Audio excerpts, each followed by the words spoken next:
everyone. Welcome to Guiding Voice podcast series, the guiding voice for a better future. This podcast is to help students and young professionals to shape their careers. Thank you for tuning in. This is Naveen and I'm with my co-host Sudhakar. Dear listeners, in this episode, we want to cover one of the most rarely spoken topics and one of the most critical topics in today's world, that is personal branding and exploring the you in you. And we are pleased to welcome Shweta to our show today to have a conversation around the same. Shweta Rajput's strongest belief is that there is no one who is exactly like you. You are absolutely unique. And therefore, her mission is to empower people and transform lives by helping them to explore their uniqueness and show their powerful and authentic self to the world.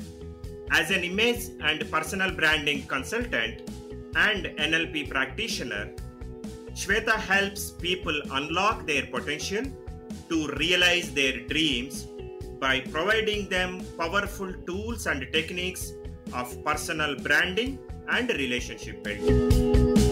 And we are pleased to welcome Shweta to our show today. Thank you very much, Naveen and Sudhakar, for having me here, for inviting me to share my thoughts on this subject.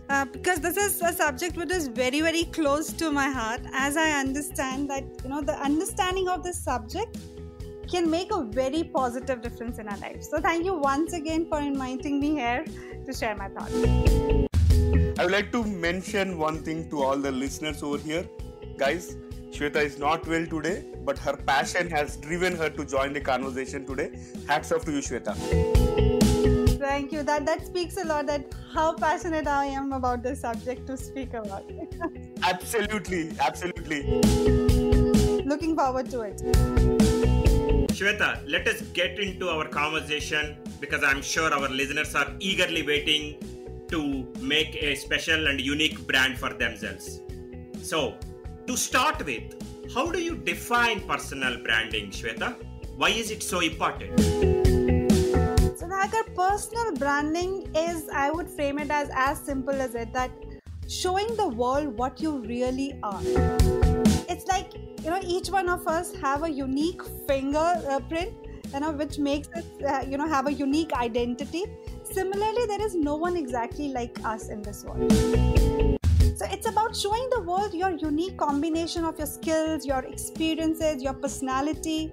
And it's about telling your story and making the world experience your story through your actions. Mm-hmm. That is what personal branding is.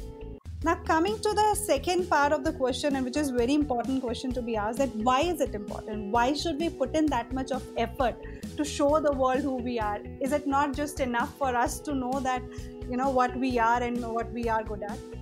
So answering that question, knowing that what you are and what you are good at is one thing. However, telling that to the world gives you opportunity to highlight your strengths and your passions. It gives people that belief to know you better. And, when people know us better, they trust us better. You must have, seen in our all cases, like we have our own favorite celebrities for that matter. We may have never met them, but somewhere we know them and they have their personal brand. I call it a personal brand promise. So whenever we go and see them on screens, on news, or maybe on movies, we go there with that trust that whenever we have that experience with them, we are going to experience this. For example, one of my favorite is Charlie Chaplin. I know many of us would love to watch Charlie Chaplin, and I feel that Charlie Chaplin's personal brand promise is that he will always get a smile on our face. We may laugh, we may smile, but there will always be a smile at your face if you watch Charlie Chaplin, isn't it? Yep. Don't you think that, right? So that's a promise which his brand has. So each one of us has that promise that what do we bring to the world? What are the benefits that we bring to people around us? So it's very, very important for us to show those benefits to other people, be it your potential employers, be the current employers, be your customers. They should, just by knowing you, they should know that, this is what I will get when I have that interaction with this person. Mm-hmm. So that's the reason it is very, very essential for us to work on our personal branding. That is great. To start with, how can someone explore, himself or herself, the real you in you? Right. So absolutely, as you have mentioned in the question itself, explore. So it all starts with exploring yourself. Mm-hmm. It's very important to start with this, this word, explore yourself. And how do you explore yourself? Just sit back and start thinking about what are you known for? What are your strengths? What are your values? What are those things which you really stand for? What are those skills that you have acquired over the years? And I'm saying that you must, all of us keep hearing all these things. What are your strengths? What are your values? And what we do generally, even when we write our resumes or people ask us about it, or we have to write something about us, we just go to Google and, they make a search over there that these are the best known and, best searched or best, this is what we do. I've seen with so many people, especially on the resumes, and when we ask them questions around it, they don't have anything to back that up, because that is not something which we really are, but we have found that this works best in the world, so let's pen this down. Very true. So that's the reason I stress a lot on this, that when I say strengths, really sit back and think, what are you really good at? And start thinking also about, what do people talk about? What have they complimented you on? What have they told you that, this is something which you're really good at, and thanks for helping me on this. So just thinking about those aspects will give you a clearer idea that what are your strengths? What are those values? Now people ask me this question again, how to find your values? Mm-hmm. And I say there are many tools and techniques, of course, to go in detail into it, but just to give you a start for it, your values are things which really connects you immediately with someone. For example, when I was, speaking to Naveen and Sudhakar, both of you, for the first time, I got in touch with Naveen, in fact, the first time, and I think we spoke for almost half an hour, 45 minutes, Naveen? Yep. Am I correct? Yes. So if if I am really mindful of it, I would think that why did I speak to someone I've been talking for the first time for almost half an hour, 45 minutes? Yeah, we generally should blame Naveen for it. He disconnects the phone. There must be some value which connected. No, I would take the blame as well. I would take the blame as well. And in fact, for this, rather than the fun part is another way, but if you sit and think, there has to be some value which both of us are connected to. And if at the end we realize that both of us were talking about how passionate we are or making a positive difference in lives of people, so we were talking on that subject, and so that was something, value which we connected with. Right? And at the same time, there are instances when we talk to someone and we are not able to speak to them for more than 5 minutes, or there are arguments, or there are something which puts us back, in that conversation. So then also you have to think that which is that value which is not being met right now. For example, if one of my value is honesty. Now, saying it that honesty is my value is one thing. However, experiencing it is another thing. So now if I experience that somebody is being dishonest, or somebody has told any lie, and that has made me angry, or that has made me not to talk to that person, or avoid that person. So need to think that this is my value which is not being met. That's the reason I'm reacting like this. So this is one way of really thinking about what your values are. Those will be your core values. So that is one part, and very important part, exploring yourself. I hope I am clear. Absolutely. It was very clear. Yeah. Is it right? Okay. Yes. So please do let me know, because how three of us are understanding, that's how others will also get the concept. So one is exploring yourself, and another step which is very very important in this is, as I mentioned in before also, taking insights, feedback from your friends, family, and colleagues. Because personal branding, it is just not knowing your own self. It's also about understanding how you are perceived in the world, how people perceive you outside. So having that insight, having that feedback, being open to the feedback. Now there is something which is very, it's a warning which I want to give each one of us who goes ahead ask people for that feedback. That asking for feedback is another thing, but really accepting it and being open towards that feedback is another thing. Because, and especially when the feedback is something which they are talking about, the areas of our improvement. So trust me, it's not an easy thing to do. Every part of our body is going to object to it, and defend us, that no, this is not what we are, or you don't know us, know me that well, that's the reason you're saying this.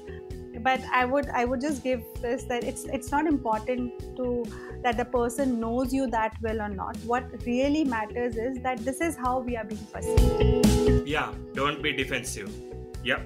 Yeah, so don't be defensive at that point. Just take the feedback, and see if 2-3 people are giving a similar feedback, then you know that there is something which is going right or wrong. So doing these simple steps is going to give you a lot more idea what you really are, what you really are perceived as. So that is you in you, which is very important for us to find out first before we get onto the world and start telling them what we are. I think that is quite interesting, Shweta. We need to identify our core values and convey them while we speak. And one point which you brought about getting feedback or being open to feedback from others, many a times we happen to hear from others what we intend to hear rather than getting to know about our weaknesses. Exactly. Right? Absolutely. And that's very natural, that's very, very natural. So there is nothing wrong in it. However, if we are aware of it, we will take it more positively, because it's for our benefit. So it's okay to, get little defensive. That's a natural thing. However, we do not have to show it. We have to be more receptive towards it, because knowing that will really give us an edge. Great thoughts. So, Shweta, what is your best tip for somebody who just started building their personal brand and they just don't want to be treated like just another guy or just another person kind of? So, my best tip, which I always give to all my clients and whoever I speak about, this subject, is to take charge of your personal branding, which is authentic to you. So I'm going to repeat these. There are 2 words which are very important in the sentence. First is take charge. There are so many myths around this subject, personal branding. One of the first myth which I very commonly I hear from people is that why we need personal branding. I'm not a celebrity. I am not someone who has to go on television or who has so much of fan following. Why do I need a personal brand? So that's one of the biggest myth, because each one, as I said, each one of us have a unique fingerprint.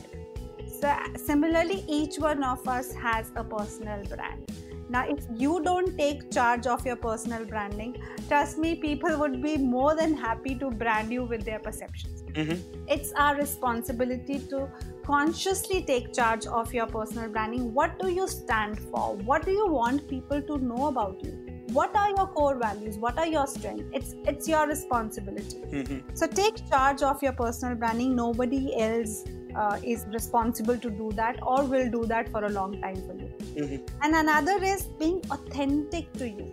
Because the next myth which I keep hearing about personal branding is that personal branding means being fake, showing the world something which you want to be, or you are copying it for someone. You are not that that person. So that is that I very sometimes I tell, especially my young friends, that it's like, on when you go on a dating sites and you put that picture of yours which shows the version of you which you are not, because we have so many ways of editing everything on that image and all those things. You may get a date, but once you reach over there and you go over there, you will not, of course, get a chance to really be on that date, because the expectations have not been met, so the trust has been lost. So that is how personal branding is also there. If you create a personal brand which is not you, you're doing it just to show something which you are not, you cannot fool people around for long, maybe once or twice, but not more than that. And when the reality strikes, the trust goes down and you really lose your credibility. So my biggest tip would be, when you're starting, that be authentic to what you are, and please start taking charge of your personal branding. I think that is very well summarized and wonderful tips. Shweta, these days social media is very widely used. Even people are sending their wedding invitations or invitations to everything is on social media, and it has become part and parcel of our lives. Everything is there on social media. So how can someone effectively use social media platforms like LinkedIn, Facebook, WhatsApp to build their personal brand? Because with the availability of dead cheap or ultra cheap 4G plans and high resolution cameras, everybody is a hero, or everybody has an option to project themselves in this world. So how can somebody deal with this? Yes. Very, very good question. And as you just said, that we have all the equipments to show what we want. So one part I've already answered, that please be authentic to what you really are. Because what people see in your social media platforms, they need to experience that in person as well. And they need to experience the same thing in each platform as well. Mm-hmm. Very interesting if you think of it. Even if you have to buy a 100 rupees product, we go online and look for its review, isn't it? Mm-hmm. Like, how is it? And 100 rupees, we may, it may have a lot of value or may not have that much of value for us as well. But we still go and search for the reviews. That what are people talking about this? Should I buy this or should I not buy this? So there is no way that we will not be searched by our potential employers or our customers before they take a decision to work with us, or even, they decide to meet us in person. They are going to look for us on different social media platforms. This is how the world has become. Like, if you have a meeting with someone, you have set up a meeting, you first go and search for that person on social media, see what the person looks like, and do you really want to meet that person or work with that person? Then you even give the person a call. That's the important, all these social media platforms we have. So I'll just give at least 2-3 tips for people to start thinking and working on these social media so that they are used for their benefit. First one would be, define your 1 or 2 areas of focus. As I've been saying, that what do you want to be known for? What are the strengths you want people to know about you? What are those skills you want people to know about? So just have that clear idea in your mind that these are the things, these 1, 2 or 3 things is what I want people to know about. Because if we are not having that idea, all our thoughts, our posts will be scattered around, so many things that people are confused what this person really wants. So having that clear idea is, 1 or 2, 3 things, focus that this is what I want people to know about me. It could be a potential job you are looking for. It could be any, you want a shift from this profile to another profile. So what are your knowledge areas, your skills in that? You just think about those 2-3 things as a first step. And the second would be then engage regularly on all your social media profiles consistently. Consistently work on those, engage on them at least in a day, I'm not saying put a post on this, like we all say, many times, many experts say that put a post on your all social media profiles, 1 or 2. Yes, if you're able to do, very good. However, many a times with all our commitments, it's not possible to write post on our social media accounts every day, at least once or twice a day. So I would say, small things, that liking something which you are really inclined towards, putting a comment on someone who has written, just giving a thought over there, or sharing a small thing. Then maybe in a week or 2 weeks, you can put something, you can create a content and put it over there. Or if somebody else has started a conversation, just expressing yourself. So the idea is that at least you should every day, if not every day, alternate days, so that it comes in people's mind that, this is what this person is really inclined towards, because he keeps talking about it, right? And many a times, as you mentioned, WhatsApp, you said. So I have seen my clients suffering from this, I would say, spoiling their brand because of this. Because like we have LinkedIn and we have WhatsApp. So LinkedIn is known to be a very, very formal platform. Of course, we all know that all the conversations and things are formal over there. Experts are there, professionals are there. So many a times we are still careful on what we are putting on LinkedIn and all. However, when we see their Facebook profile or their WhatsApp forwards and all, it is completely opposite to that. I may say I am a very compassionate person, Naveen, and Sagar, I'm very compassionate, and I'm putting all the posts on LinkedIn about compassion and how I listen to people, how I connect with people. Then you go on my Facebook post and I'm making jokes around someone's culture or someone's any of those things, or I'm putting something which is opposite to compassion, or which is not sounding so compassionate, or I'm forwarding you. Yes, then suddenly that trust goes, and the person is thinking, oh my god, what, this is something which I don't mean this was just for fun, this is informal.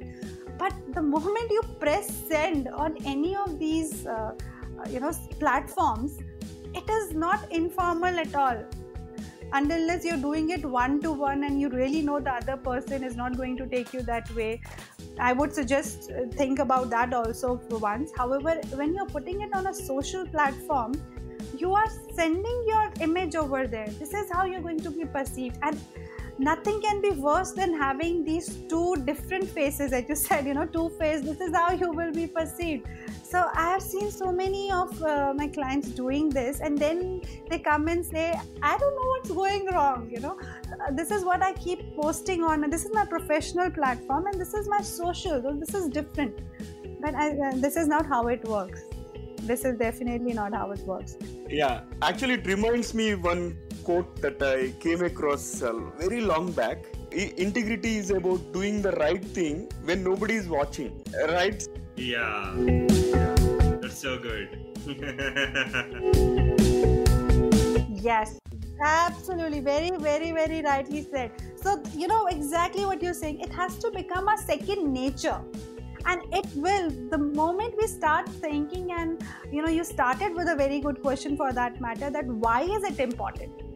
Because that why is very important. That why is important. If we have that grained in our mind, then we are going to take all these steps with caution. So yes, this comes to the third tip of it, that be consistent with all the social media platforms.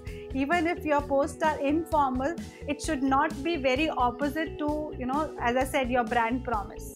If Charlie Chaplin, we are going and having fun with Charlie Chaplin, and in this I'm just taking Charlie Chaplin's example, and social media is talking all about serious issues and making us sad, and also there is a contradiction of the brand somewhere. So there has to be, the experience has to be somewhere similar.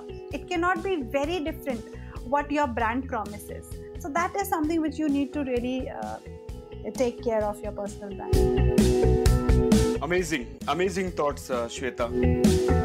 Shweta, continuing on digital footprint, these days, majority of our official and personal conversations, for that matter, are happening on these Zoom calls, WebEx, Microsoft Team, and telephonic conversations or WhatsApp calls, whatnot, right? Right. So how do we drive the personal branding in this current virtual world. Yeah, very rightly said, Sudhakar. These days, everything, it's a new normal. The virtual world has become a new normal for us. Everything we are having, all Zoom calls, video calls, telephone conversations. And when we are communicating with the world, I'd say there are 2-3 factors which come across, like your image, your body language, your voice, your tone. So these are the things, the way you communicate, your way of writing. So all of this is your expression too when you are talking about and you're expressing yourself to the world. So when it comes to Zoom meetings, and somewhere what the trend I have seen, that people are working from home and they are taking it a little more casually than they would have done it when they are in person meeting. I see people around when they are on Zoom calls, they are dressed shabbily. Sorry to use the word shabby, in fact, but this is what I have been noticing. I have also seen people, lying down and taking the calls. Yesterday, in fact, I was in a call and I was in one session, and I saw people lying down and taking the call in the session because they thought that so that has been, and this was a new experience for me also. But I was like, okay, this is also happening. So this is how casual we are becoming in our Zoom calls or any of these, or any social media calls, or so that's virtual meeting calls. So that is something which we have to really tell ourselves, that this is still an interaction with the world. This is still our chance to show the world who we really are. So if you're not in person meeting, it is even becomes more important for us to pay attention to all these factors. If we are in a formal setting, so how we are dressed, because it's a very common saying that how we are dressed, how we present ourselves is how we feel about ourselves, and how we are going to feel about ourselves is how we are going to express ourselves, and how we express ourselves is how other person is going to react to us. Wow. Right? So if we are in that setup, does not mean that we take it casually and we can be in our very home clothes and all. Please at least change to a normal day. I'm not asking you to come in a 3-piece suit and wear a blazer and all, but at least wear a collared t-shirt or a shirt and sit for your formal meetings. And many a times I'm seeing that people are avoiding coming on video because we are not shaved, or we are not combed, or we are so giving all those reasons and just avoiding coming on the videos. However, again, I would stress a lot on this, that pay attention to that and try to come on video as much as you can, because that is going to give you more access to other people to know about you and trust you, because the visuals are something which we trust more than the words. So showing yourself, your body language over there, how you are expressing yourself, your expressions makes a lot of difference in showing that what you are really talking about. And then of course, if you are on a voice conversation as we are, or we are on a telephonic conversation, there the tone of your voice even becomes more important, because where you are stressing yourself, which are what you're really passionate about, you are stressing on it. Like if I'm talking to you and if I say, so if I'm very passionate about, this is how I'm going to speak. So do you think right now, Sudhakar and Naveen, that I am passionate about what I'm saying? Absolutely. Because that is getting reflected in the words that you are using. Yeah, but right now, like past 10 seconds, you were being very kind to me. But last 10 seconds, what I was saying, the way I was saying, it was so monotonous that I was not sounding passionate, I guess, to even myself. Because it was a flat term, it was a flat tone. I think because that I'm not well, so you gave me that chance and you were being nice to me. But last 10-15 seconds what I spoke, I'll do it again for you. So do you think that right now what I'm saying, am I sounding passionate to you? Like if I say that? Not at all.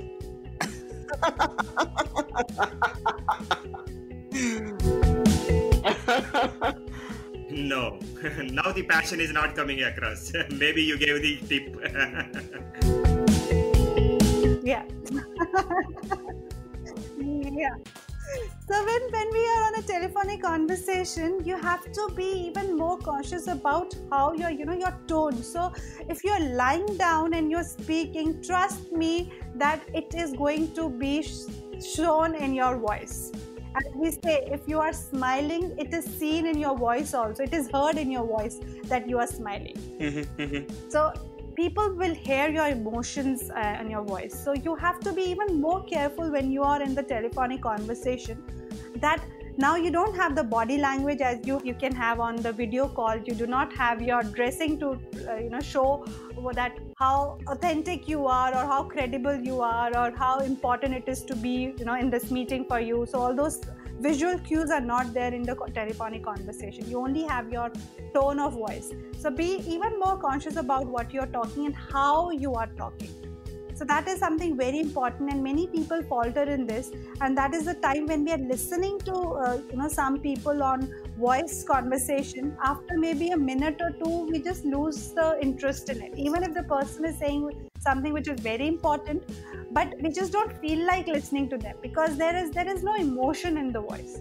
So that is something we have to really keep that in mind, that you have even less resources when you are not face-to-face present with the person. So whatever resources you have to take advantage of each one of them to make your point clear or make your personal brand shine.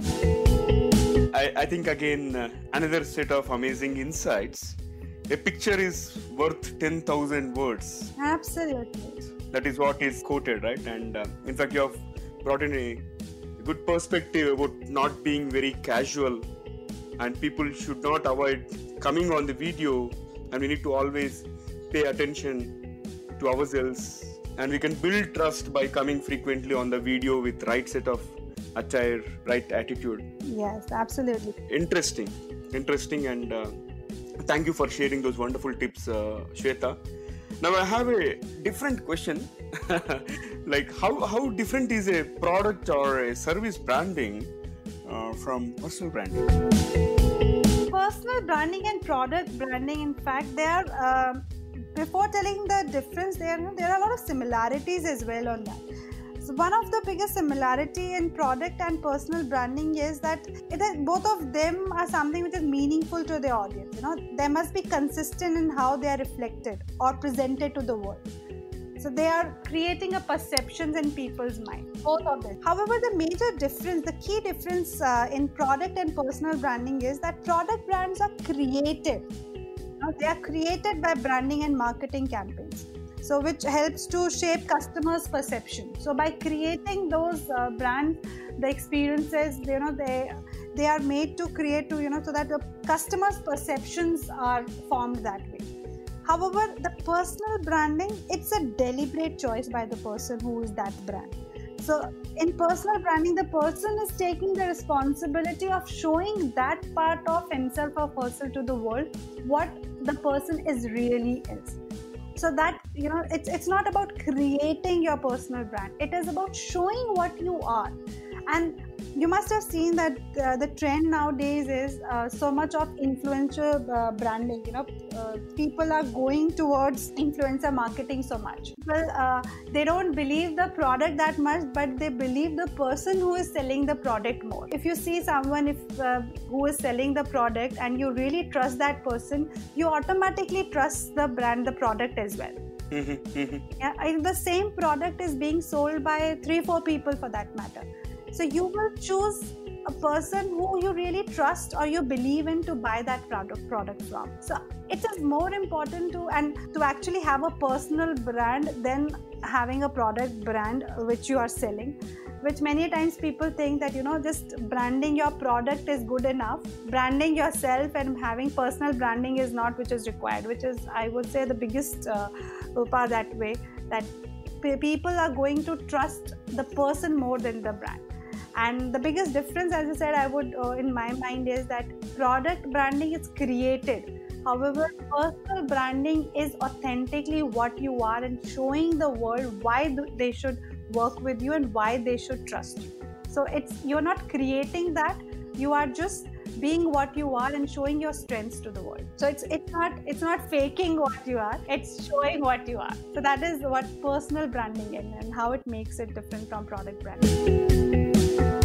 Shweta, I think that is amazing, differentiation between the product branding and personal branding. And I'm sure And I'm sure after listening to this conversation, most of the listeners will start, their efforts in that right direction. Absolutely. That will differentiate between you and the other competitors. If you are selling the same product or service which other people are, people need to pick you over others. And the product is same. The product is same, but they are going to buy that product because they trust you. They believe in what you are saying. So you sell yourself first before selling the product, and that is how it is going to differentiate you from others. Perfect. You mentioned about the celebrities endorsing products. That is a great example, I would say. Right. Now, for starters, who actually want to build their own branding, how can a personal branding expert or image consultant can help drive in that direction?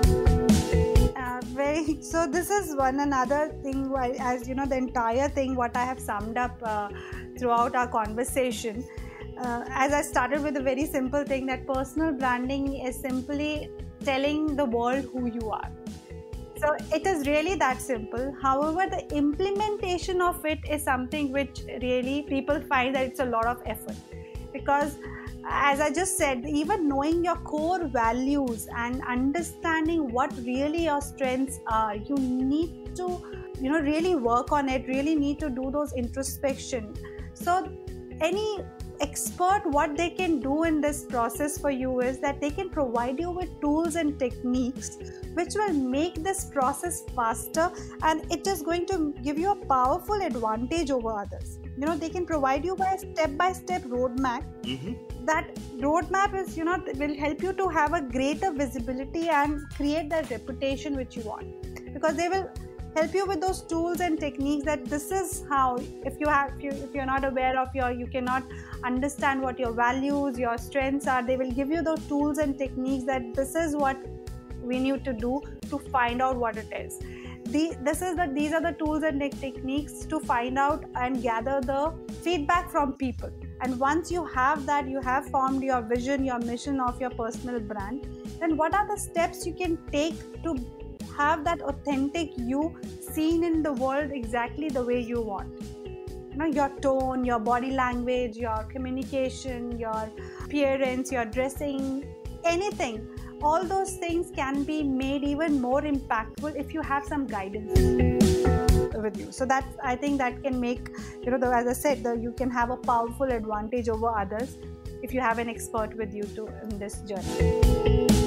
I'm sure the listeners will get immensely benefited with this short conversation to plan their personal branding. And I'm sure they will reach out to some personal branding experts so that they can utilize that existing framework. Absolutely. At least start thinking about it. I would just say to each listener, at least start thinking about it and start exploring the importance of it. Because once that need is created in your mind that this is important, you yourself will start taking steps, be it going to an expert, or be it searching for it, reading about it, knowing about it, learning about it. The ways can be different, but you need to create that need inside you. That's something which is very important, and I hope we have been able to at least create the need for some of you. Absolutely, Shweta. Dear listeners, Shweta, as mentioned in our introduction, Shweta is one of the personal branding or the image consultants, and we are going to publish the details in the episode description.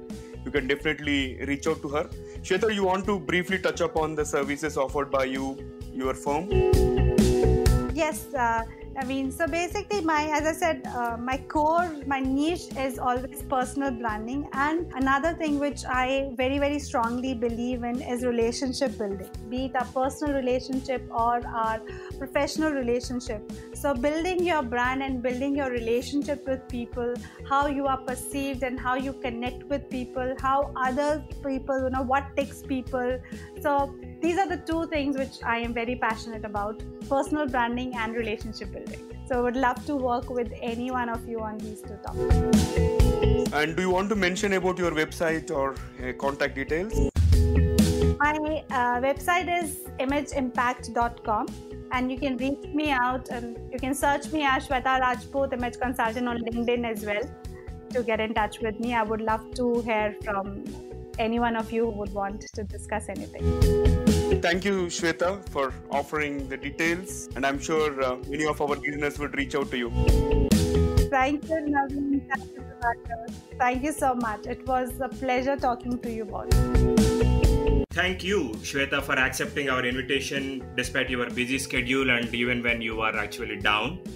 It was indeed a great conversation on our personal branding. Thank you. It was an absolutely pleasure, as I said. And I didn't even realize that I was not well. Yeah, I would call that is the power of passion. That's the best part. On that great note, dear listeners, to know more about our speaker and the content, visit or follow us on social media or feel free to email us and we will be happy to share further details with you. All right. It brings us to the trivia segment of today's episode. And today's trivia is about laughing. Most of you might be aware, but we wanted to re-emphasize the advantage or benefits of laughing. Laughing lowers stress hormones like cortisol, epinephrine, and adrenaline. And it also strengthens our immune system by releasing health-enhancing hormones like dopamine and oxytocin. So go ahead and start laughing, and even if you laugh artificially, it is going to give the same benefits. Interesting, isn't it? All right. Thank you, everyone. Thank you for listening. Have a wonderful day.